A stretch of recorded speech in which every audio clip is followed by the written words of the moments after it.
7 अक्टूबर को इजराइल के ऊपर अटैक होता है और अराउंड 5000 रॉकेट इजराइल के ऊपर लॉन्च किए जाते हैं। बॉर्डर को तोड़कर हमास के टेररिस्ट इजराइल के अंदर घुस जाते हैं। कुछ लोग बॉर्डर के पास म्यूजिक फेस्टिवल को सेलिब्रेट कर रहे होते हैं। हमास के टेररिस्ट वहां पर जाते हैं और ओपन फायरिंग शुरू कर देते हैं। बहुत से लोगों को होस्टेज बनाकर अपने साथ ले जाते हैं। लड़कियों के साथ रेप किया जाता है, उनका नेक्ड परेड कराया जाता है और यहाँ तक कि बच्चों को भी नहीं छोड़ते। लोगों के घरों के अंदर जाते हैं, उन्हें ढूंढ ढूंढ कर मारते हैं, कत्लेआम मचाते हैं और अराउंड 1500 लोगों को मार दिया जाता है। और ये जो अटैक हुआ इजराइल के ऊपर, ये तीनों तरफ से हुआ, लैंड, एयर और वाटर। अब इसके रिस्पॉन्स में इजरायली पीएम आते हैं और वॉर डिक्लेयर कर देते हैं अगेंस्ट हमास और पैलेस्टाइन में तबाही का सैलाब ला देते हैं। और इस वॉर में अभी तक 10,000 से ज़्यादा लोग मारे जा चुके हैं। तो यहाँ पर क्वेश्चन ये उठता है कि अचानक से ये वॉर क्यों लड़ी जा रही है? क्यों हमास के लोगों ने इजराइल के ऊपर अटैक किया? क्यों अमेरिका और वेस्ट हमेशा इजराइल के साथ होते हैं और अरब देश इसके खिलाफ होते हैं? इजराइल जो कि 1947 से पहले मैप में भी नहीं था, वह एग्जिस्टेंस में आया कैसे? और फाइनली इस वॉर का इंडिया के ऊपर क्या इम्पैक्ट पड़ेगा? इन सारे सवालों का जवाब हमें मिलेगा हिस्ट्री के अंदर। 1819 में जूस लोगों ने यूरोप में जैनिज्म नाम का एक मूवमेंट शुरू किया। जैनिज्म का मतलब था जितने भी जूस हैं ऑल अराउंड द वर्ल्ड, उनको रीस्टेब्लिश किया जाए एक जूस स्टेट में। और ये जो जूस स्टेट है वो चाहते थे इस एरिया में, यानी पैलेस्टाइन में, क्योंकि ऐसा हिस्टोरिकली माना जाता है कि जूस इसी एरिया से ओरिजिनेट हुए हैं और इस एरिया का इनके लिए रिलीजियस महत्व भी काफ़ी ज़्यादा है। यूरोप के अंदर इस जैनिज्म मूवमेंट को सिर्फ जूस ही नहीं बल्कि क्रिश्चियन भी सपोर्ट कर रहे थे। क्रिश्चियन इसलिए सपोर्ट कर रहे थे क्योंकि बाइबल के अंदर एक प्रोफेसी है कि जीसस धरती पर दोबारा तब आएंगे जब जूस लोगों को उनकी होली लैंड वापस मिल जाएगी। और ये होली लैंड यही लैंड है जहाँ पर आज का इजराइल है। तो 1900 में बहुत से जूस यूरोप छोड़कर पैलेस्टाइन आने लगे और 1914 में फर्स्ट वर्ल्ड वॉर स्टार्ट हो गया, तो इनका यहाँ पे आना और भी ज़्यादा बढ़ गया। फिर 1940 में सेकेंड वर्ल्ड वॉर स्टार्ट हो गया, जिसमें एडोल्फ हिटलर ने अराउंड 6 मिलियन जूस को गैस चैम्बर के अंदर रखकर मार दिया। और मारा भी क्यों?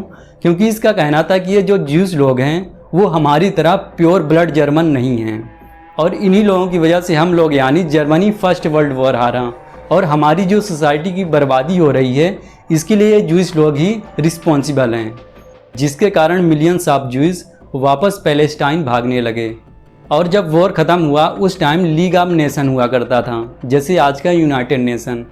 वहाँ पर ये जूस लोगों ने बोला कि यार तुम लोग ऐसी उल्टी सीधी हरकतें करके हमको तो पूरी तरह से ही ख़त्म कर दोगे, तो एक काम करो, हम लोग जो पैलेस्टाइन में एक अलग स्टेट की मांग कर रहे हैं वो प्लीज़ हमें बनाकर दे दो। तो सब ने इनकी बात सुनी और इनको भी अच्छा लगा। और दूसरा रीज़न ये था कि ये काफ़ी हार्ड वर्किंग थे और पैसे वाले थे, तो वैसे भी पैसे वालों की तो बात सुनी ही जाती है। तो 1947 में इजराइल बना इस मैप के साथ। इस मैप में आप देख सकते हैं जितना भी वाइट एरिया है इजराइल का है। वहीं सिर्फ एक साल पहले 1946 में ये मैप कुछ इस तरह से दिखता था। जूस लोग तो खुश हो गए क्योंकि उनको अपनी धरती मिल गई। दुखी कौन था? अरब्स। इनका कहना था कि वेस्ट यहाँ पर आया और हमारी धरती का एक टुकड़ा तोड़कर जूस को दे दिया और अब हमें बोल रहे हैं कि चुपचाप करके जैसा हम कर रहे हैं वैसा मान लो। तो इन्होंने बोला यार हम तो ऐसा कुछ भी नहीं मानने वाले और ये सारे देश मिलकर अरब लीग बनाते हैं। अरब लीग के अंदर ये सारे देश थे।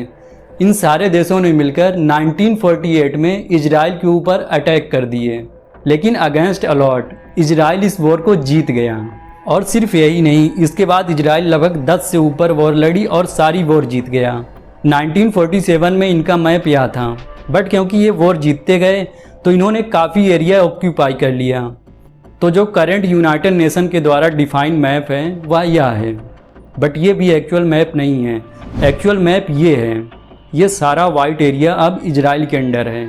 यूनाइटेड नेशन ये बोलता है कि ये जो लाइन जा रही है इसके अंदर सारे पैलेस्टीनियंस रहेंगे, बट क्योंकि इजराइल के पास पावर है तो इजराइल यहाँ पर इलीगल शेल्टर्स भेज रहा है, यानी इजरायली लोग जाकर ज़बरदस्ती इस एरिया में अपना घर बना रहे हैं, जिसकी वजह से पूरे रीजन में टेंशन बढ़ गई है। अब क्योंकि ये शेल्टर्स यहाँ पर आकर रहना शुरू कर चुके हैं तो इजरायली फोर्स भी है इनके प्रोटेक्शन के लिए।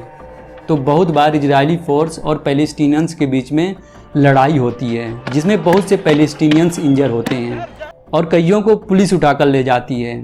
और भी ऐसे कई तरीके हैं जो कि इनको सहने पड़ते हैं। अब इन सब चीज़ों के अगेंस्ट यहाँ पर कई रेजिस्टेंस ग्रुप बने हुए हैं, जिसमें दो बहुत पॉपुलर हैं, हमास और हिजबुल्लाह।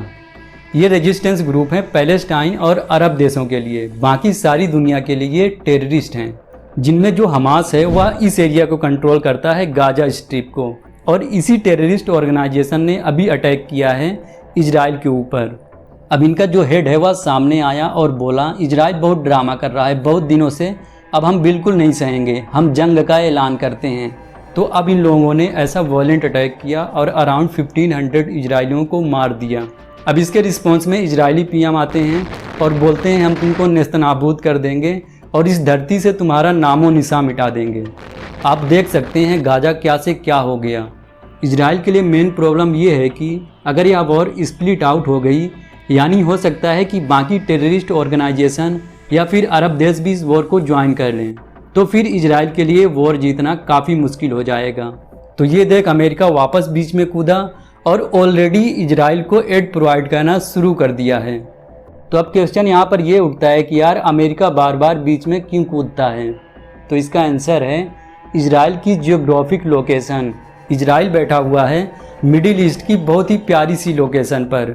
इसके आसपास सारी ऑयल रिच कंट्रीज हैं और अमेरिका सबको पता है ऑयल का दीवाना है, क्योंकि अगर ऑयल नहीं रहेगा तो कंट्री नहीं चलेगी और कंट्री चलेगी नहीं तो सुपर पावर का स्टेटस मेंटेन कैसे हो पाएगा।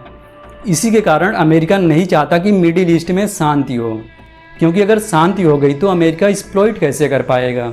तो यहाँ पर पिक्चर में आता है इजराइल, जिसके थ्रू अमेरिका सारी वॉर लड़ता है मिडिल ईस्ट में। एक और रीज़न यह भी है इनके सपोर्ट करने का कि अमेरिकन ज्यूज कम्युनिटी बहुत ही स्ट्रॉन्ग और इन्फ्लुएंशियल कम्युनिटी है। तो जितने भी पॉलिटिकल डिसीजन होते हैं ऐसा माना जाता है कि इन लोगों का भी हाथ होता है। तो ये सारे फैक्टर मिलाकर इजराइल बन जाता है अमेरिका का बहुत ही इंपॉर्टेंट अलाई। अब इस वॉर से बहुत ज़्यादा जियो पॉलिटिक्स भी चेंज हो सकती है, स्पेशली इंडिया के लिए। इंडिया के ऊपर प्रेशर बढ़ सकता है कि वह साइड ले इस वॉर में, या तो अरब देशों का या फिर इजराइल और वेस्ट का। हालांकि अभी तक मोदी जी ने बहुत ही खुल के इजराइल का सपोर्ट किए हैं, लेकिन हमेशा ऐसा नहीं था। इजराइल बन तो गया था 1947 में, लेकिन इंडिया ने इसे रिकॉग्नाइज किया था 1950 में। उसके बाद भी हमने इनके साथ कोई डिप्लोमेटिक रिलेशनशिप नहीं बनाया था। 2017 में पहली बार कोई इंडियन प्राइम मिनिस्टर इजराइल में उतरा था।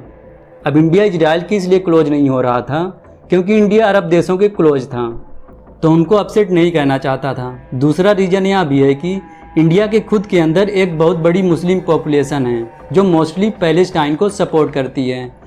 तो कोई भी लीडर अगर इजराइल जाएगा तो अपना पॉलिटिकल करियर ख़त्म करके आएगा। तो इंडिया के अंदर हमेशा डिवाइड रहता है इजराइल की सिचुएशन में। जो मोस्टली हिंदू हैं वो इजराइल को सपोर्ट करते हैं और जो मुस्लिम हैं वो पैलेस्टाइन को सपोर्ट करते हैं।